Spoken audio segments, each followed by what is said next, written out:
Whakaue hapua hiu, whakaalofa lahi mahaki atu ki Lautolu ke he mga aho pogipogi nei.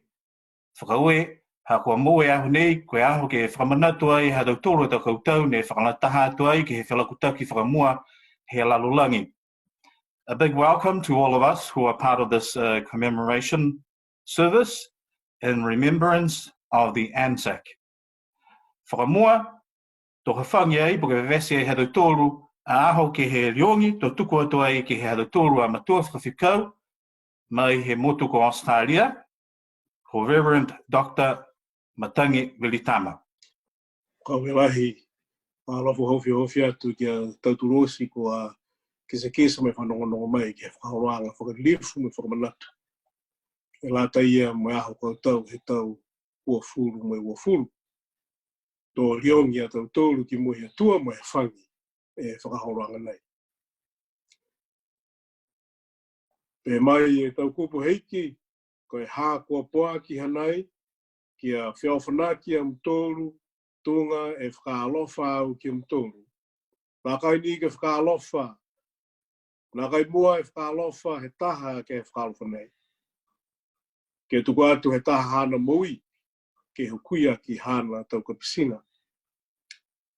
Koe atua sa paota na e, Hanei a Lautolu ke he matawhatawhata he aho fo, kua mai ki a Lautolu ke wharatahai ki lunga he leo taongo, mo e tausia i e whakariri whanga, ke whakamanatu e tautoa ha Niue Language taha seu li mongo furu a Lautolu ne tukulele tau mo moui, ke lata ia mo e puipuianga he mawhola, mo e tokanoanga e Lalolagi nei. Haere mai ke whakawhaika kano ke ha Lautolu tau siang.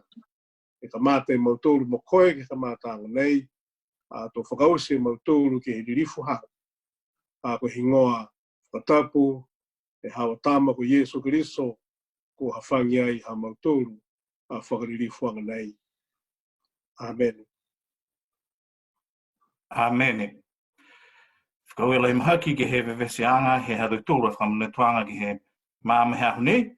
Mga aho nei tō tuku atu ke he takitaki, he kautaha ko e Niue Language Roots, ko inangaro wakawhi ke whakawharewea mai ki a Lautolu osi.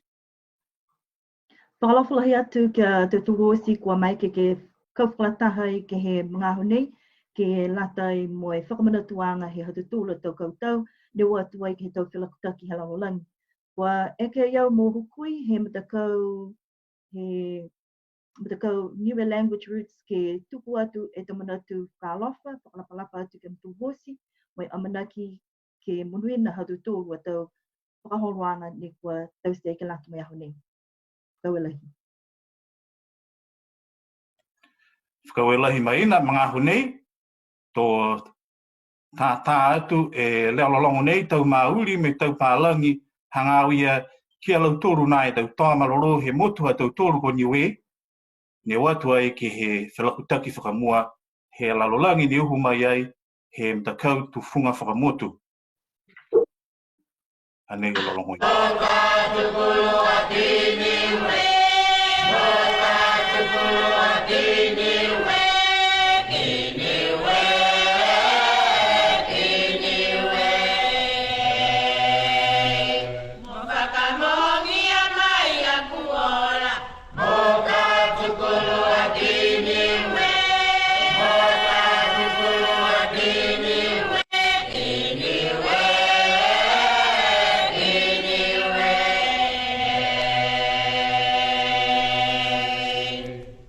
Mahaki ke he leololongo ia ni hua tuai, he mtakau tu funga whakamotu ha Lautolu, tau mauri mo e tau pālangi.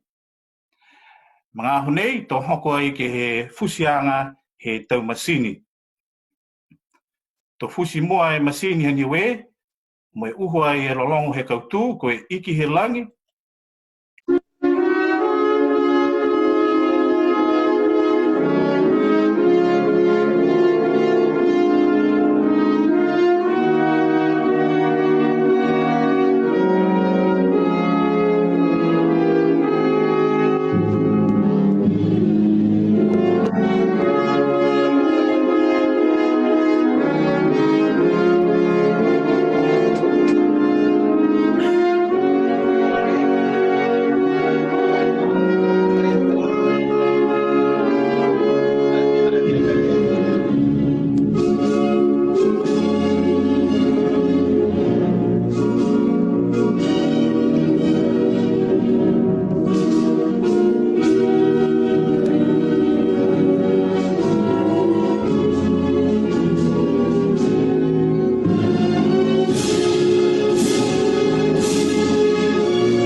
alo atu Lautolu ke he motu ko New Zealand.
Kawelahi ke he whakarilifuanga ke he tau lolong he tau koutu ke late me fusianga he masini he motu ko Niue pia foki ke he motu ko New Zealand.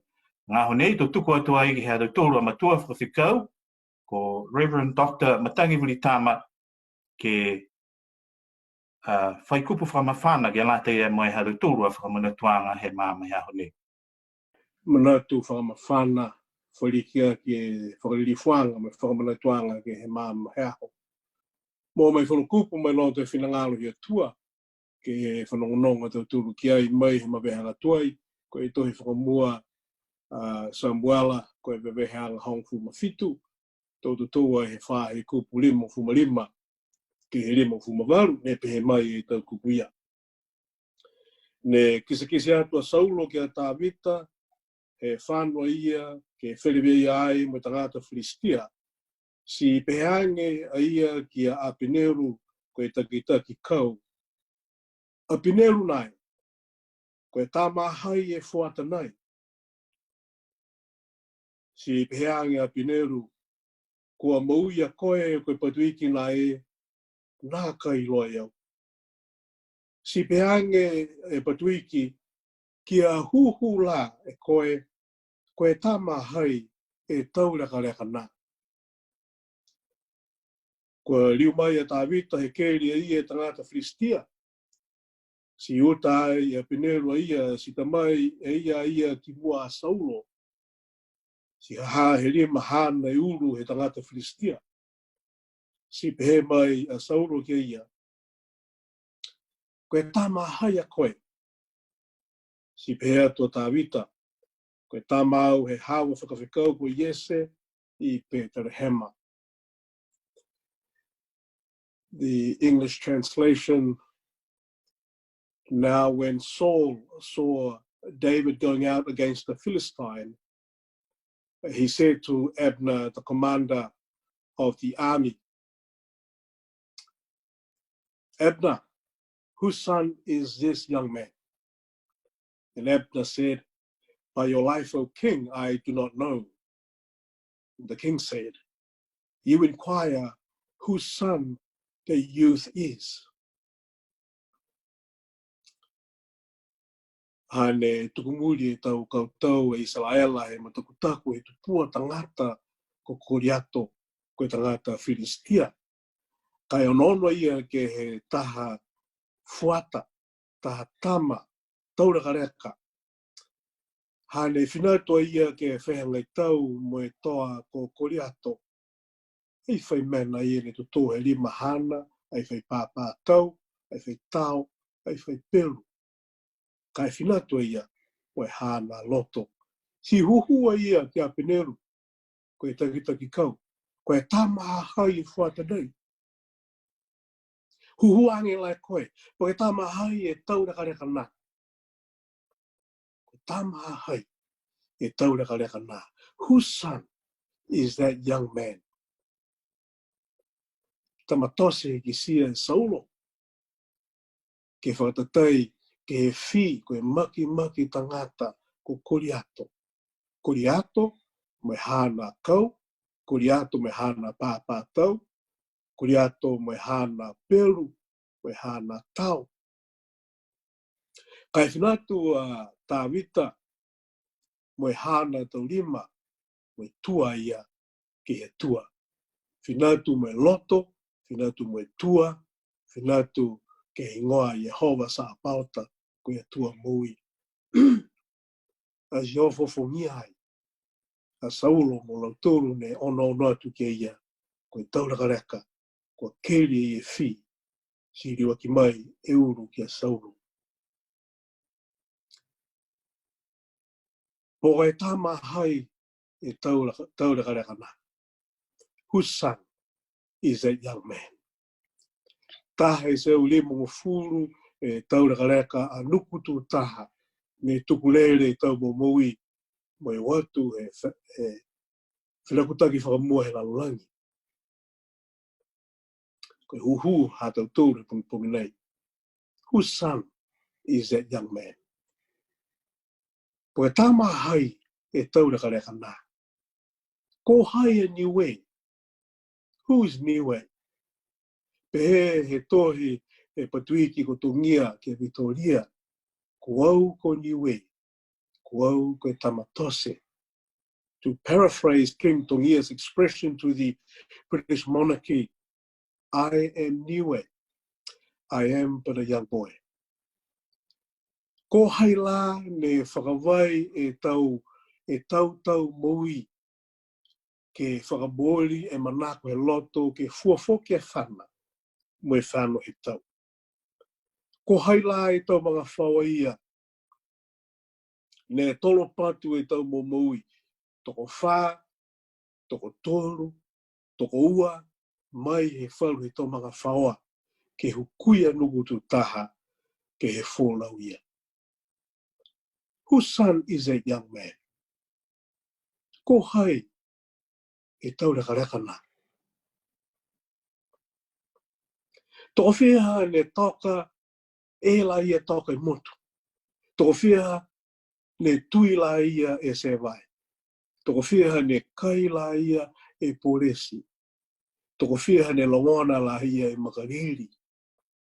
Toko whiha ne tataru me mamase ke he tauanga fō.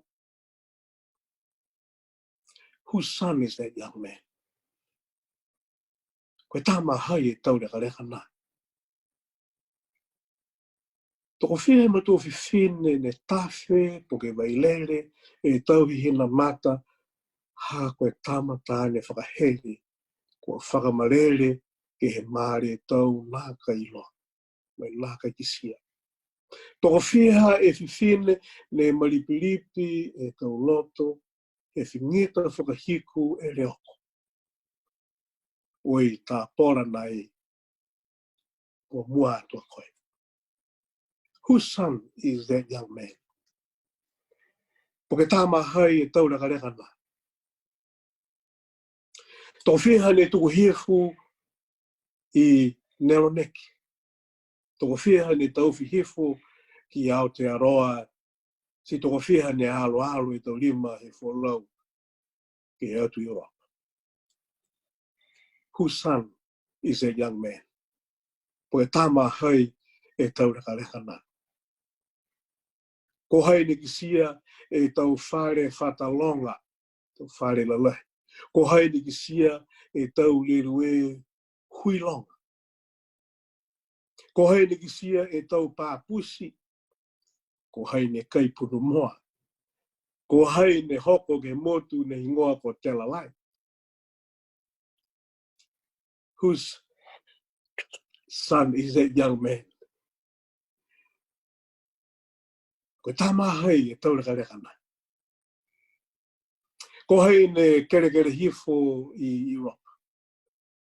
Tō whia ne makangutu umu hefo I Home Church Peritania nei.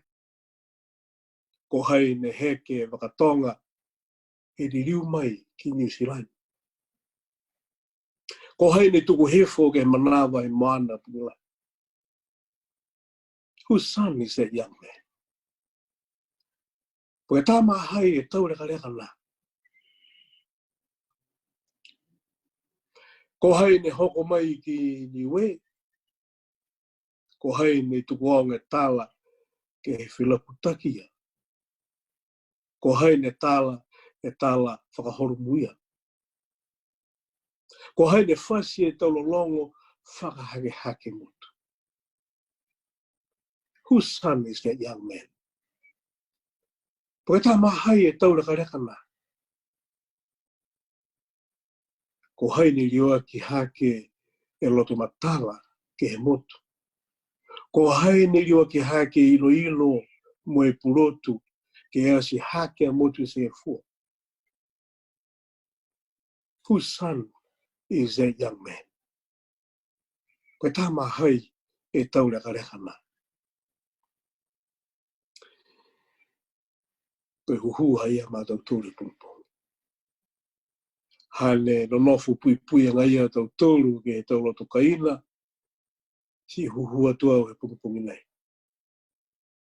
Ko hai la ne tukulere tau momui ke oatu ke ngā hua ke he tau whare ngā ngāo. Ke turui e tau mase ke rea. Ko hai ne oatu ke he tau whare fuakau mwere veke Lautolu ne momotua. Ko hai ne tukulere tau momui ke le veke mwere pui mawhala. He motu. Ko hai ne oatu ke he tau whare koloa ke whakatoka ko e tau se tau koloa ke lata mo Lautolu. Ko hai a Lautolu ia ne ngā hua ke tau whawhai ngā hua essential workers. Whose son is that young man? Whose daughter is that young lady? Ko e tama hai e taureka rekana. Tama hai e tama whineia. Ko hai he taloto kaina ne whae whakamahi ngā ke tūnu e tau mena kai, ke rewe ke tau whānau e no nofu pui pihia tau tūnu. Ko hai ne whakamea e tau kaina, ko hai ne whakaako e tau whānau ke taloto kaina e nei. Aike he mai, mo Lautolu ne to hifo he waha ia ke he taloto kaina, waha ne oatu ai e seuri mo furu e Felakutaki. Lautolu ne to hifo ke tō e tau maala. Lautolu ne toi hifo ke ngā hua e tau wau, ke tai to fia, ke rewe ke tau mga whaua. Po ke tama hai e whiwhinenga. Whose mother was that? And whose wife was that? And whose daughter was that? When Jesus rose from the river Jordan after his baptism, the heavens opened and a dove appeared, and he heard that voice from heaven saying, "This is my son, in whom I am well pleased." Ke sia la, ko leo mai langi ni pehe mai koe hākua tama whakahere hana, kua fia na au keie. God gave us his son as a sacrifice on that cross. Jesus accepted his call. He volunteered to take our place on that cross, that whosoever believe in him shall not perish but have eternal life.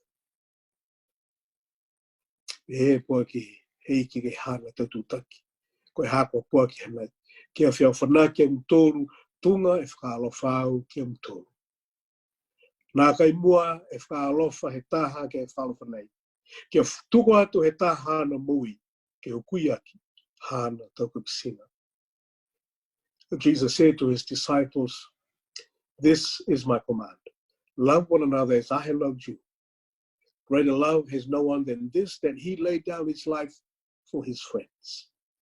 You are my friends." Koe tama hai e taureka rekana. Whose son is that young man? Taukapisina, manatu I Lautolu, tahe se uri mo furu, e tau toa, tau taureka reka niwe. E tukurele tau mo mui, oatu Felakutaki Fakamua Lalolagi. E he e tahatala hawanga tuai. Koe tama he matamaka, to hiri he matamaka. Koe tama he whatawhata, to hiri he whatawhata. The child of the rocks will land on the rocks. The child of the heart will dwell on the heart. Our heroes will not land on rocky grounds.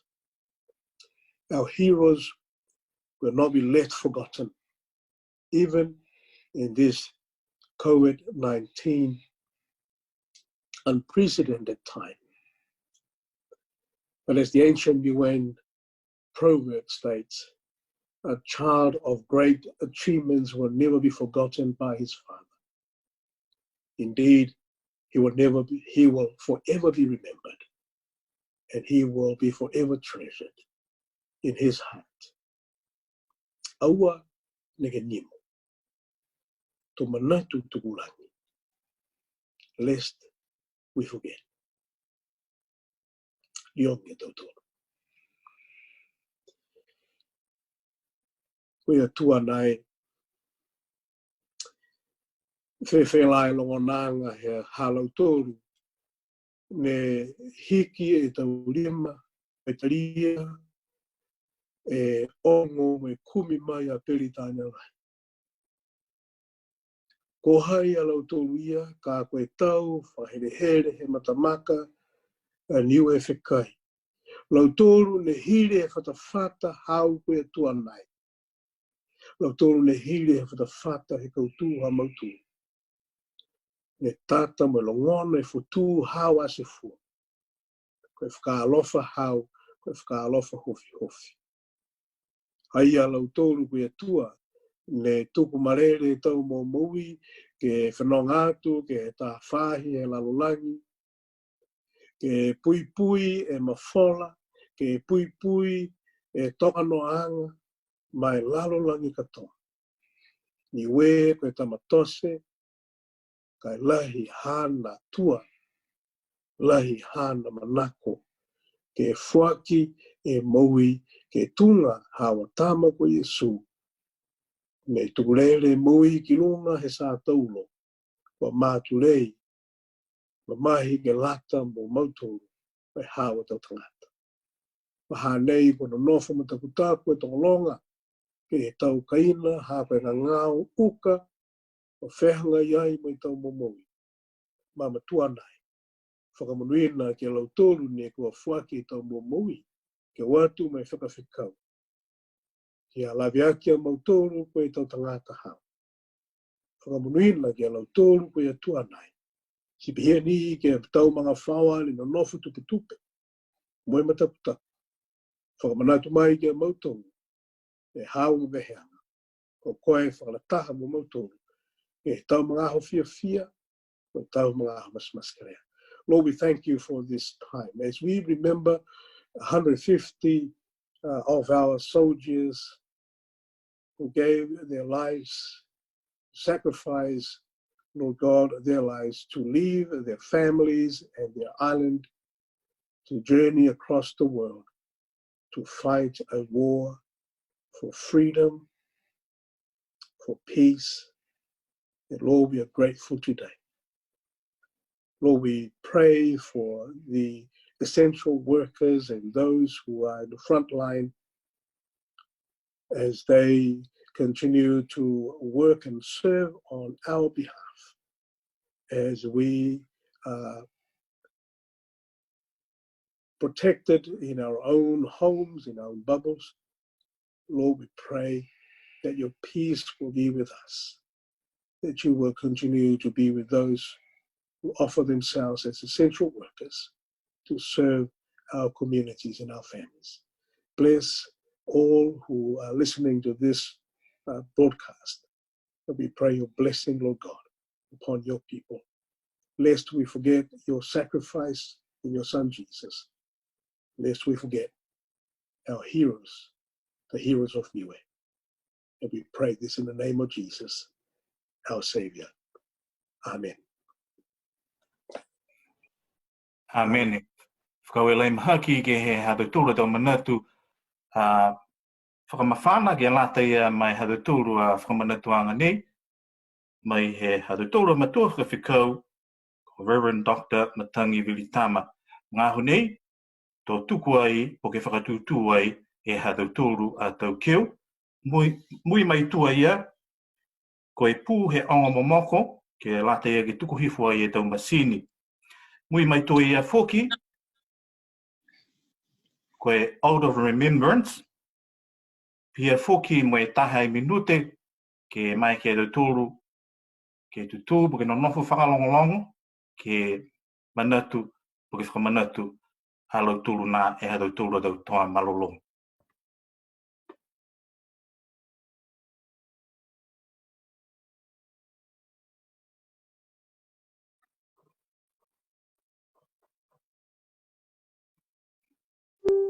Mga honei, tō tātua e pū he onga momoko pia foki ke tukuanga, tuku hifo he Lautolu tau masini.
Unu atu Lautolu he mga honei, ke lata ia mai out of remembrance, si ori atu ke Lautolu, ke kamata mai he tau matua whiwhine, ke he mga hau Piritania, si mumui mai e tau matua tāne.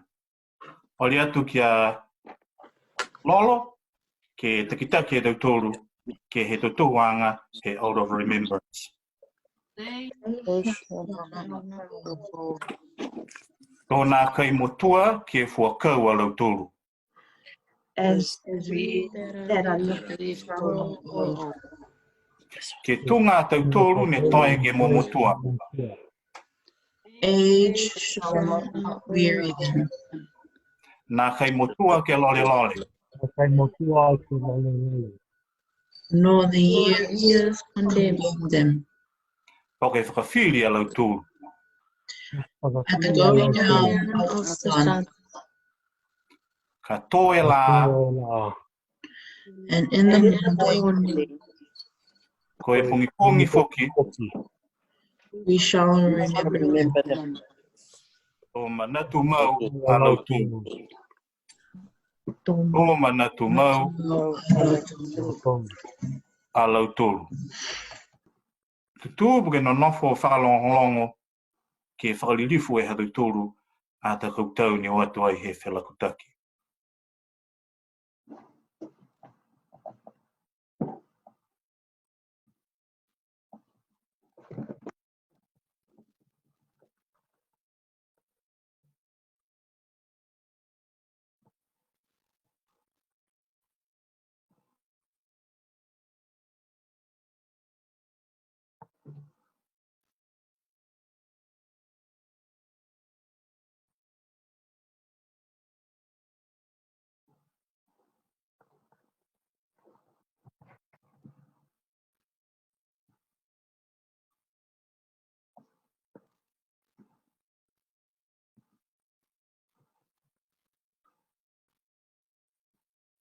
Ngā honei, tō tātua ai e pū he whakamanatuanga, me tuku hake ai e tau masini.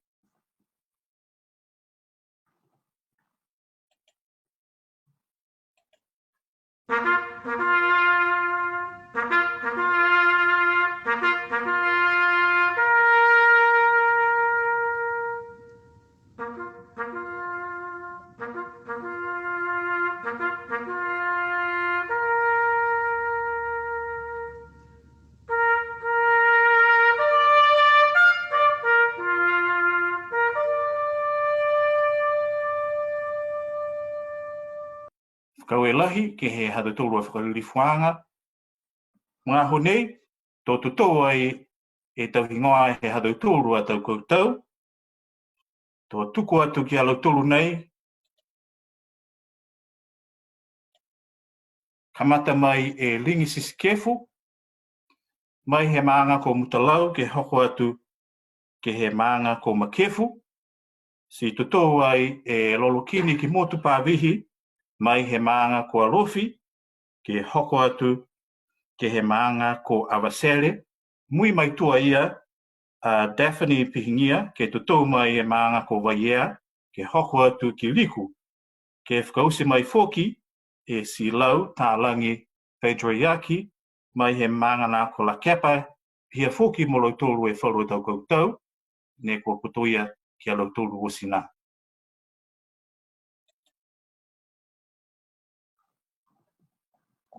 Mai mutalau. 161130, Lance Corporal Sisikefu.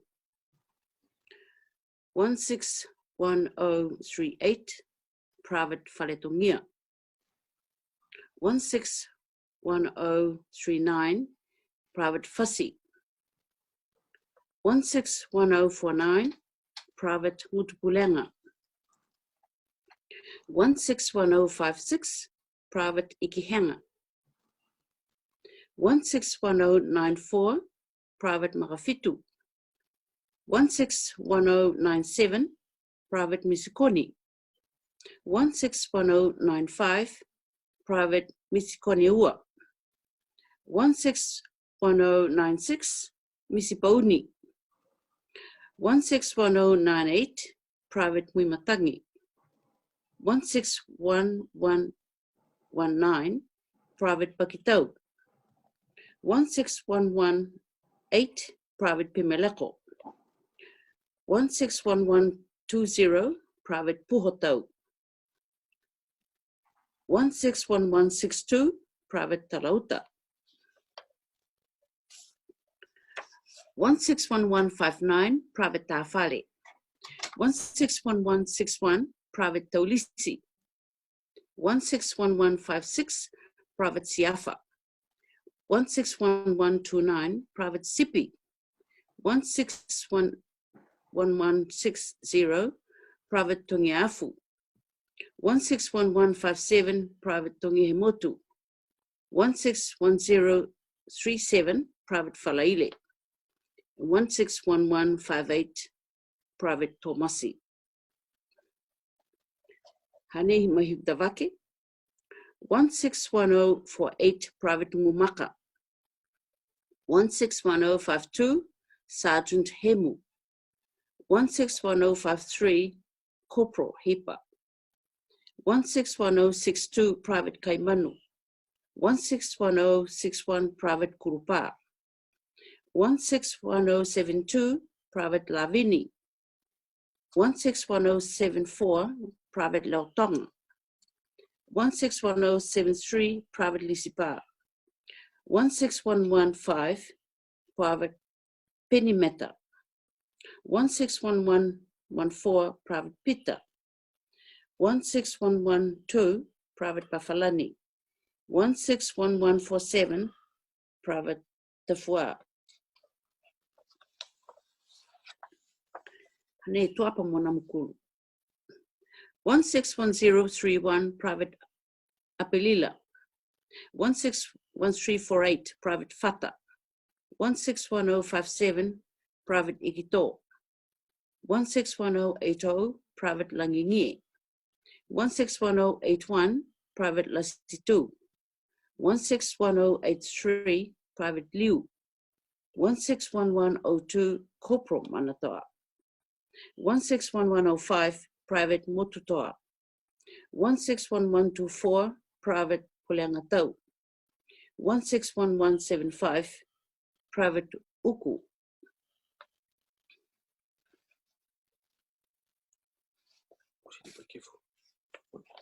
Hanei Makefu. 161046, Private Filitoa. 161063, Private Kanatau. 161082, Private Laupa. 161084, Private Lautangata. 161101, Private Masiutama. 161100, Private Misihipi. 161123, Private Paleko. 161127, Private Pulekanamata. 161172, Private Tamapeau. 161121, Private Pulemoana.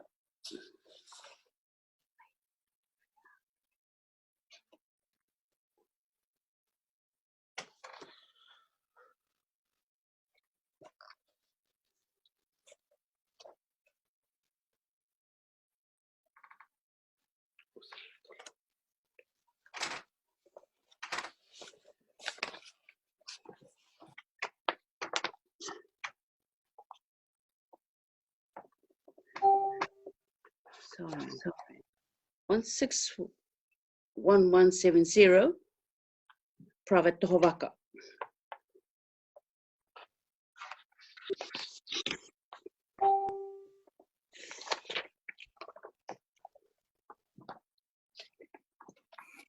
Ke Frausiatu, 16-1181, Private Vakatama.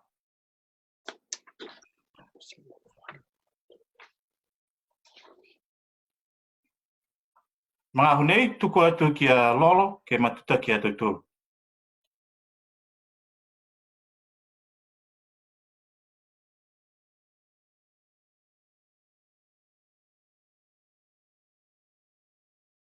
One 16-1030, Lance Corporal Lautolu.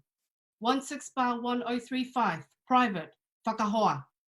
16-1047, Private Finiki. 16-1045, Private Fohitaha. 16-1051, Private Hengatuki. 16-1068, Corporal Latoa. 16-1071, Private Lavaika. 16-1070, Private Leini. 16-1076, Private Likato. 16-1069, Private Louis. 16-1092, Private Malefitu. 16-1090, Lance Corporal Manuela. 16-1089, Lance Corporal Moana. 16-1104, Corporal Nui Elek. 16-1125, Private Batuki. 16-1128, Private Peki. 16-1126, Private Bineki. 16-1110, Private Binimaka. 16-1111, Private Puleosi. 16-1107, Sergeant Pulu. 16-1143, Lance Corporal Tangimo. 16-1141, Private Theo. 16-1142, Lance Corporal Sione Hafa. 16-1091, Corporal Siulei. 16-1145, Private Doi. 16-1144, Private Tukuaho. 16-1176, Sergeant Major Uea. 16-1177, Private Vaso. Tautoa mai he manga tamagautonga. 16-1036, Private Whanatoa. 16-1050, Private Hesi. 16-1058, Private Gu. 16-1064, Corporal Lapa. 16-1085, Private Messi. 16-1109, Private Pulu. 16-1132, Private Taleva. 16-1131, Lance Corporal Taulisi. 16-1146, Private Sionesini. Hanei tautoa mai he manga avasele o Nenepata. 16-1044, Private Falaoa. 16-1034, Corporal Faseni. 16-1078, Private Levy. 16-1079, Private Lisiosi. 16-1099, Private Misilosi. 16-1105, Private Noni.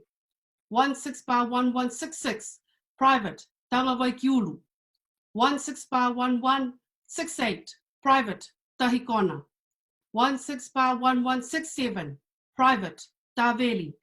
16-1169, Private Tomio.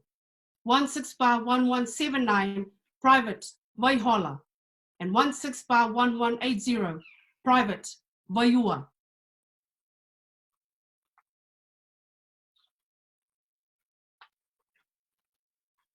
Manga ko Vaia. Koitoia. 16-1088, Private Moki.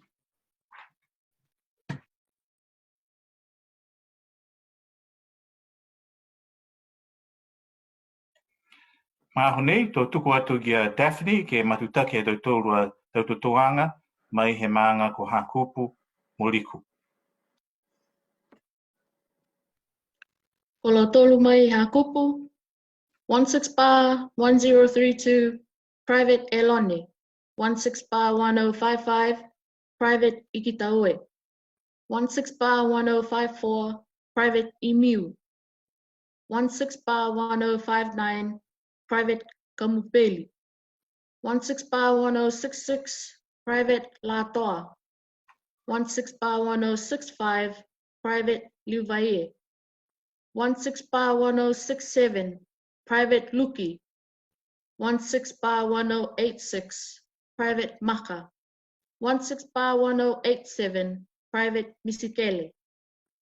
16-1106, Private Ositoa. 16-1108, Private Poimatangi. 16-1138, Private Tafana. 16-1136, Private Taukilo. 16-1134, Private Simoko. 16-1135, Private Sionemale. 16-1133, Corporal Sionesini. And 16-1137, Private Sionetali. Toto Mailiku. 16-1371, Private Harry Puri Day. 16-1077, Private Lofoli. 16-1075, Private Lukupa. 16-1307, Private Pahumoana. 16-1116, Private Peneholo. 16-1117, Private Poi Halangi. 16 bar 1154, Private Taumatafisi. 16 bar 1155, Private Tauetuli. 16 bar 1150, Private Tavili. 16 bar 1148, Private Sefatumoana. 16 bar 1178, Private Silimaka. 16 bar 1153, Private Silo. 16 bar 1149, Private Sionimonga. 16 bar 1152, Private Tukimata.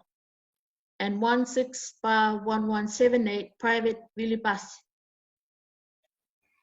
Tuku atu kia si Lautalangi, Fedriaki ke te tō mai e maanga ko la kepa pia foki mo i whara tau Kautau ni ko putuia mo Lautolu e tau Kautau Niue. Ko Lautolu mai e maanga ko la kepa. 16 bar 1041, Private Fakaheke. 16 bar 1040, Private Fakahoko. 16 bar 1043, Private Fanavai. 16 bar 1042, Private Fatamaka. 16 bar 1349, Private Loho. 16 bar 1122, Private Biesi. 16 bar 1121, Private Pulemoana. 16 bar 1163, Private Tamahetoa. 16 bar 1165, Private Taumataua. 16 bar 1164, Private Siweatama. 16 bar 1174, Private Ulukita. Men from Niue who served in other sections of the Niue Expeditionary Force. 12 bar 1539, Private William Alfred, Niue. 3 bar 1379, Private Make Allen, Tamakotonga. 38671, Private E.J. Cunningham, Mutalau. 405542, Private A.J. Gordsmark, England. 20717, Private Mick Haller, Niue. 13 bar 2202, Private Jack Harries, La Kepa. 12 bar 2078, Private Honopo Fai, Niue. Other men who served with the Niueans in the 3rd Maori contingent. 16 bar 1309, 2nd Lieutenant George Fromm, Gisborne. 1 bar 1226, Sergeant Major Frederick Holmes, London. 16 bar 1315, Sergeant Baisley Ledger, Nuku'alofa, Tonga. 16 bar 1336, Private Francis Ledger, Nuku'alofa, Tonga. 16 bar 1330, 2nd Lieutenant MacDonald A. Invercargill. 16 bar 1303, 2nd Lieutenant Alexander Mells, Palmerston North. 16 bar 1313, Lance Corporal Frank Payne, Waimarino. 16 bar 1328, 2nd Lieutenant Charles Young, Palmerston North. 16 bar 1229, Company Quarters Master Sergeant E. Westbrook, Samoa. Whakaue lahi ke he tutuanga he Lautolu tau Kautau, pia foki mo e whara tau Kautau ni ko putuia mo e Lautolu a tau Kautau Niue. Matutaki atu a Lautolu he mga Hanei ke he tutuanga he alangatala.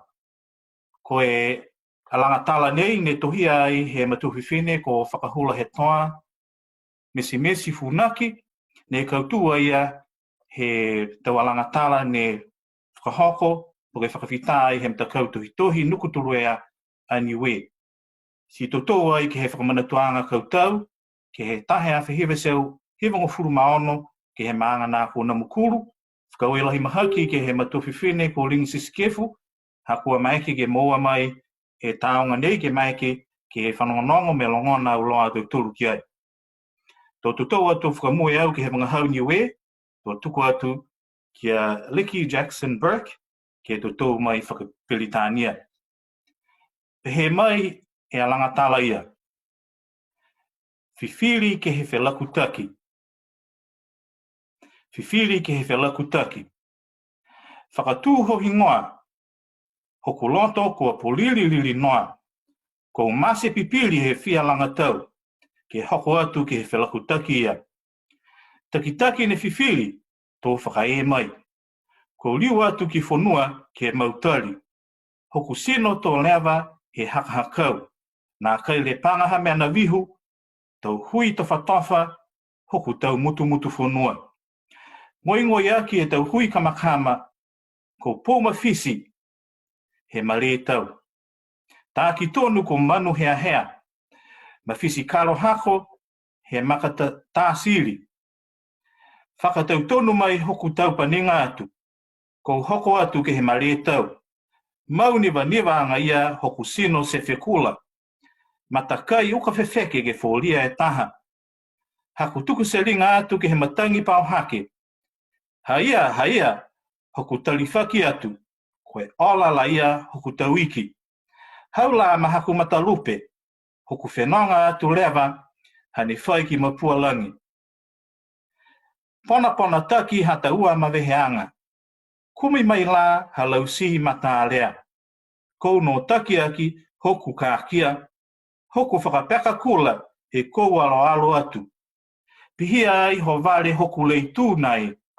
Koe tangi turu tā hifo kia ne whai au ki ana kule. Mahani anga mau hata ua, maha aku leitu nai. Tō kumi whano kia au hoku whakaneka. Ka kua holataki he wholokai moana. Tohi haku tohi ke hiku lau niu. Ke whakarelere atu ki tuta waha. Haku loto kua mase kaulia he whakaangitau. Manatu ho sino ke furukovi haku le fua nai.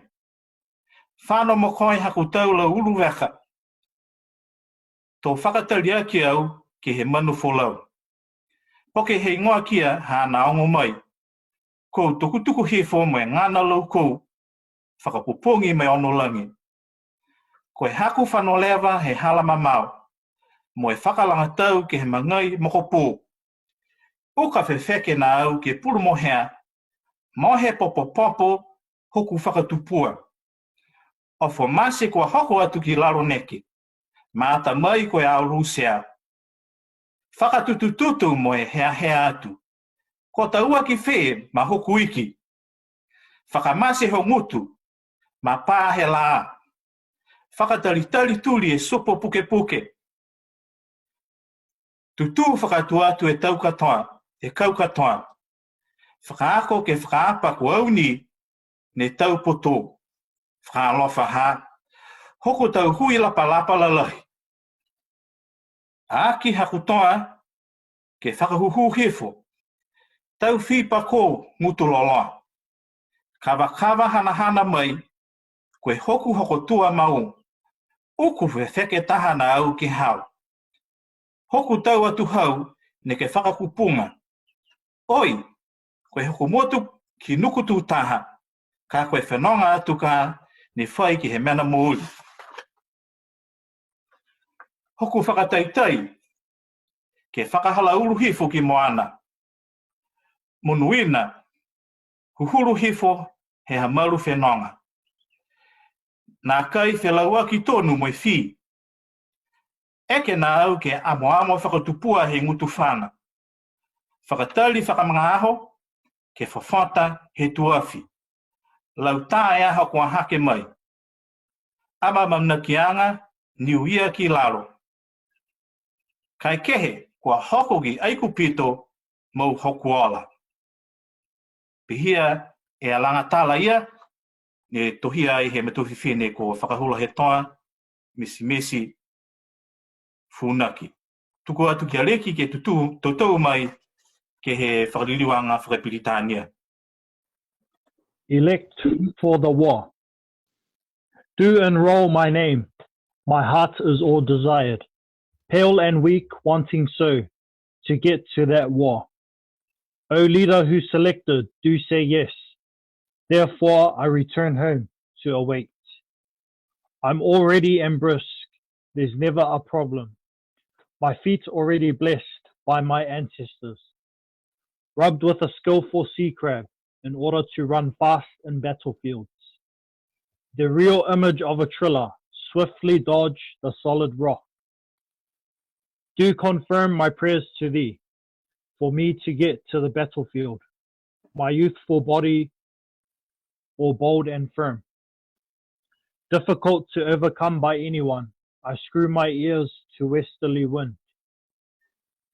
Oh yeah, I've waited so. Oh Chivis, you've made an answer.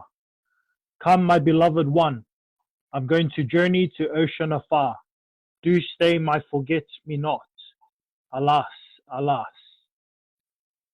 A bond between us.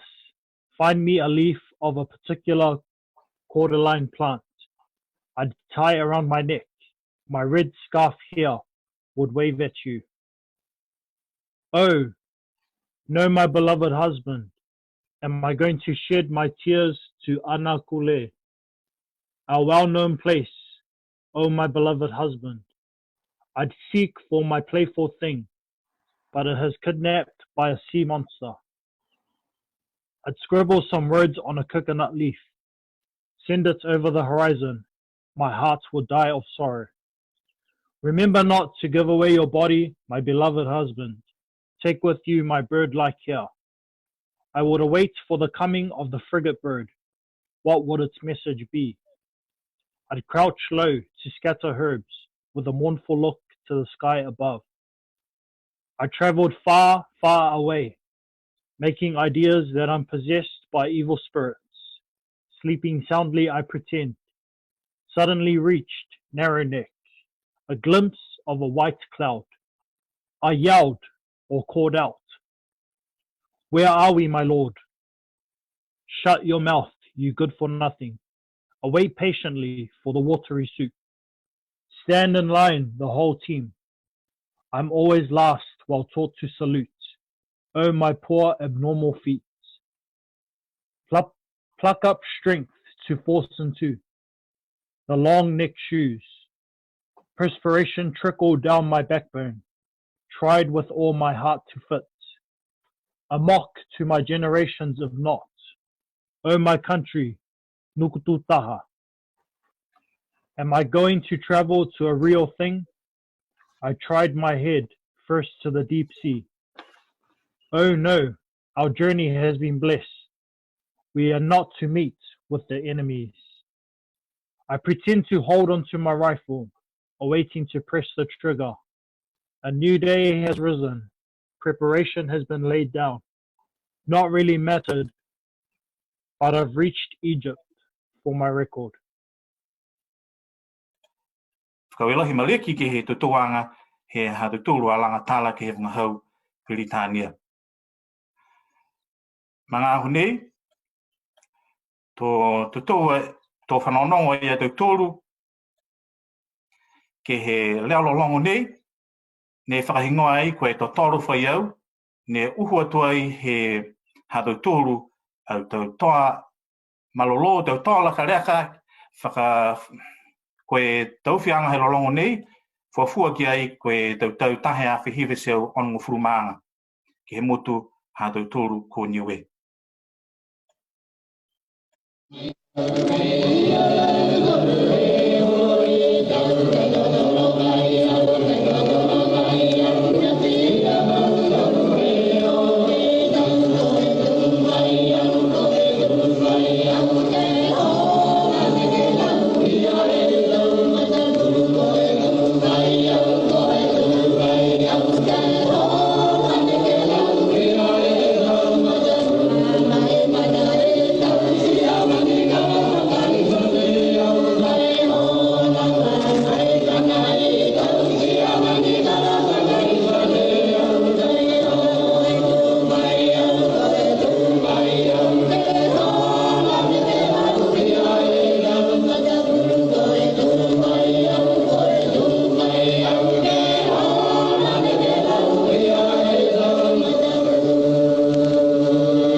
nā e lolongo, koe to tolo whaiau ni uhu atu ai, he hatu tūru atau tola ka reka mai he mutu ko Niue, ke he tautau tahe awhi hiwa seo moe onongo furu. Ka e manako au, ke tuko atu e tau manatu whakaue lahi mahaki au si, ki a tautūru osi, ne kua putuia ai, ke he hatu tūru a whakahoroanga he māma he aho nei, mua atu mai he komisi Niue Language Roots, ko ia ko e takitaki ko ina wakaafi, pihia foki ki a si Lalolagi WWII, a lolokini ki motu pāvihi, pihia foki mo ia ko Daphne Pihingia, Liki Jackson Burke, mo au nei, ke tuko atu e tau manatu whakaue lahi mahaki ki a mutoro osi, mua atu ke he matua whakawhikau mai he motu nā ko Australia, Reverend Dr. Matagi Vilitama, pihia foki ki a ringi sisikefu, ha kua langamatai whakalahi mai ki he tautoro a whakahoroanga he mga aho pogipogi nei, pihia foki mo mutoro nāne kua kisikisi mai he pogipogi. Kai manako, ke tuko atu foki e tau manatu whakaue ki he RSA Niue, PV mo tu fōu, mo ta lau tāmata he whanua trust, whakahula he toa mesi whunaki, matakau tohi nukuturu ea, matakau tu whunga whakamotu, Margaret Pointer, Auckland Museum, New Zealand Ministry for Culture and Heritage, pia foki mo e New Zealand Army. Hapua maiki ke whakatakataka, whakapotopoto au roa, pota au roa ai he whalu atau hokotaki, puke whalu atau ata, mo e tau leo ni kua whakatangitangi atu he māma he aho nei, ke lata ia me hatu tōru a Fakamanatuaga. Pia foki mo mtōru e tau hakeanga me tau mga whaane tutupu mai he hatu tōru atau toa malolo ia tahe seau le mga furu. Mga aho nei, tō pā atu a hatu tōru a Fakamanatuaga, tuku atu ki hatu tōru a matua whakawhikau, ko ia ko Reverend Dr. Matagi Vilitama, ke whakausi e hatu tōru a Fakamanatuaga nei, ke he riongi, whakauelahi. Whakauelahi, ma io piheni ke he kautaha ua taita ke whakahoranga. Nei pā me whakausi a tau tōru a whakahoranga ke he riongi, u whiro ke atua morion. Ko e tama hahai e tau leka nā. Ko e tama whiwhine hai, e whiwhine a whinena. Ko e atua malolo sikana tō whakalofa hofi, ko manatu mo e tau loto whakaue. A Lautolu ne lisi patu e tau mo maui ke oatu ai he Felakutaki, me tau Felakutaki ke he Lalolagi. Hiani ai nei e wahanga ngao COVID-19. Matua nai awaia ne ke seao me noa e tau mo maui tukulele. Ka kia Manatu Tumau e Mautolu. Ke whakamuina Mautolu, ke foki e tau mo maui me mawhola, mai a taina, mai tonu hia he tau tangata usi. Ke foki ke Mautolu e luilo me malolo, ke asi hake e Lalolagi mawhola. Almighty God, we remember with thanksgiving those who made the supreme sacrifice for all of us in times of war and hardship. We pray that the offering of their lives may not have been in vain. And may your grace enable us this day to dedicate ourselves to the cause of justice, of freedom and peace. And give us the wisdom and strength to build a better world. And may the grace and peace and mercy of God be with us in all whom we love now and forever. Amen. Amen.